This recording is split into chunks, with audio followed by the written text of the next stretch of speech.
Doji എന്ന ബ്രാൻഡിൻ്റെ doji S200 max എന്ന പുതിയൊരു സ്മാർട്ട് ഫോൺ ഇപ്പോൾ ലോഞ്ച് ചെയ്തിട്ടുണ്ട്. പല ഇൻട്രസ്റ്റിംഗ് ആയിട്ടുള്ള ഫീച്ചേഴ്സുമായിട്ട് വരുന്ന ഒരു സ്മാർട്ട് ഫോണാണ് ഇത്. എടുത്തു വരേണ്ട പല കാര്യങ്ങളും ഇതിൽ വരുന്നുണ്ട്. ഒരു റഗഡ് സ്മാർട്ട് ഫോണാണ് ഇത്.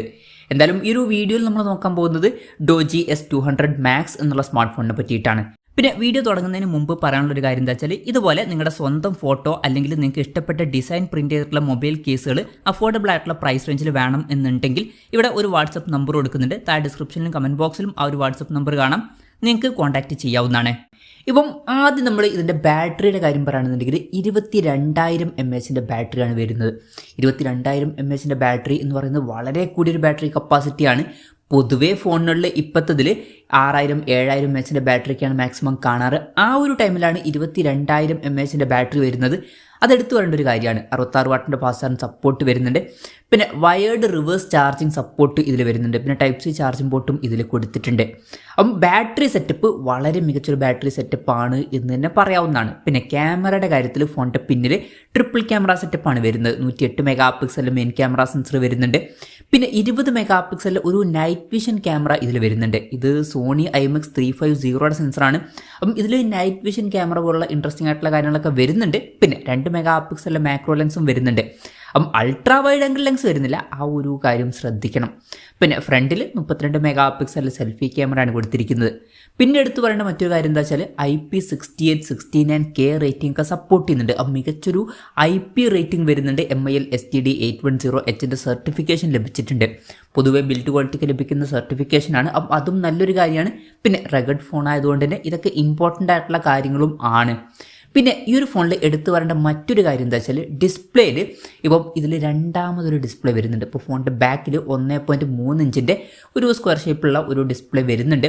അപ്പം 240x240 എന്ന റെസൊല്യൂഷനിലാണ് ഈ ഒരു ഡിസ്പ്ലേ വരുന്നത്. പക്ഷേ ഡിസ്പ്ലേയുടെ കാര്യത്തിൽ വേറൊരു കാര്യമുണ്ട്. രണ്ടാമതൊരു ഡിസ്പ്ലേ ഉണ്ട് എന്നേ ഉള്ളൂ. ഫ്രണ്ടത്തെ ഡിസ്പ്ലേയുടെ കാര്യം നോക്കുകയാണെന്നുണ്ടെങ്കിൽ 6.72 ഇഞ്ചിൻ്റെ ഫുൾ HD+ ഡിസ്പ്ലേ ആണ് വരുന്നത്. LCD പാനലേ വരുന്നുള്ളൂ. ഈ ഒരു സ്മാർട്ട് ഫോൺ ഏകദേശം 48,200 രൂപ പ്രൈസ് റേഞ്ചിലായിട്ടാണ് വരുന്നത്. ആ ഒരു പ്രൈസ് റേഞ്ചിൽ നമ്മൾ AMOLED ഡിസ്പ്ലേ മിനിമം എക്സ്പെക്ട് ചെയ്യുന്ന ഒരു കാര്യമാണ്. അത് തന്നെ ഇവിടെ മിസ്സിംഗ് ആണ്. അതുമാത്രമല്ല വാട്ടർ ഡ്രോപ്പ് നോച്ച് ഡിസൈനുള്ള നോച്ചാണ് വരുന്നത്. പഞ്ച്വൽ ഡിസൈൻ പോലും ഇതിൽ കൊടുത്തിട്ടില്ല.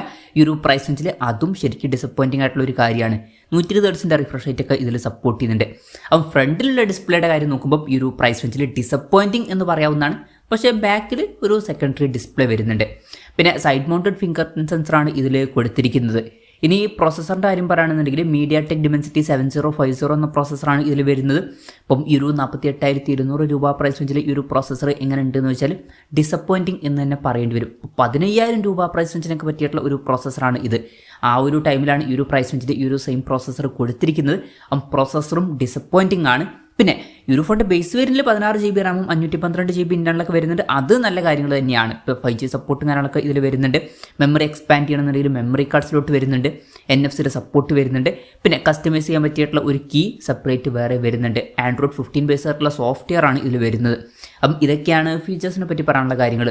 പിന്നെ ഈ ഒരു സ്മാർട്ട് ഫോൺ ഇപ്പം ഇന്ത്യൻ മാർക്കറ്റിലല്ല അനൗൺസ് ചെയ്തിരിക്കുന്നത്, ഗ്ലോബൽ മാർക്കറ്റിലാണ് അനൗൺസ് ചെയ്തിരിക്കുന്നത്. ഗ്ലോബൽ മാർക്കറ്റിൽ ഈ സ്മാർട്ട് ഫോൺ അനൗൺസ് ചെയ്തിരിക്കുന്നത് $559.99 എന്ന പ്രൈസിങ്ങിലാണ്. അതായത് 48,200 രൂപ പ്രൈസ് റേഞ്ചിൽ.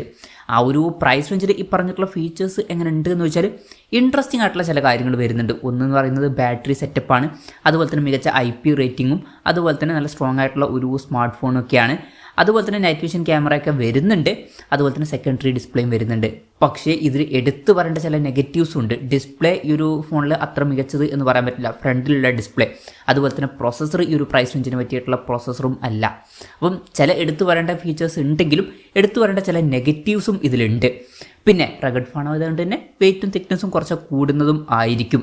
അപ്പം ഇതുപോലുള്ള ഒരു സ്മാർട്ട് ഫോൺ നിങ്ങൾ എടുക്കുമോ എന്നുള്ള കാര്യം ജസ്റ്റ് ഒന്ന് കമൻറ്റ് ചെയ്യുക. അപ്പം എൻ്റെ ഒരു അഭിപ്രായം ചോദിക്കുകയാണെന്നുണ്ടെങ്കിൽ ഞാൻ എടുക്കില്ല. കാരണം എനിക്ക് മെയിനായിട്ട് വേണ്ട പ്രോസസ്സറും അതുപോലെ തന്നെ ഡിസ്പ്ലേയും ഇതിൽ കുറച്ച് ഡിസപ്പോയിൻറ്റിംഗ് ആണ്.